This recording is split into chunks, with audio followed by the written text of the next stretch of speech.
నువ్వు పరిస్థితిని అర్థం చేసుకోకుండా నీ పంతం నెగ్గలేదని అర్జున్ బాబు మీద పగబట్టి గిదంతా చేస్తున్నావని నాకు తెలిసినా నన్ను కన్నావన్నా ఒకే ఒక్క కారణంతో నేను నిన్ను తప్పుపడతలేను.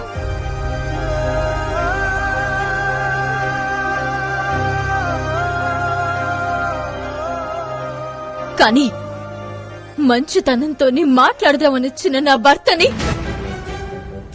నీ నట్టింట మాటలని అవమానించినా, నీ కాళ్ళు పట్టుకునే పరిస్థితి కల్పించినా గిది నేను ఎప్పటికీ క్షమించా. ఛీ!